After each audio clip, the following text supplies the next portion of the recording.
নারায়ণের মুখ ওর দিগলই থাকে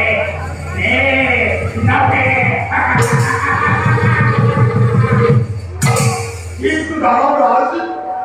তারপর আপনার এখন ধর্মরাজ যদি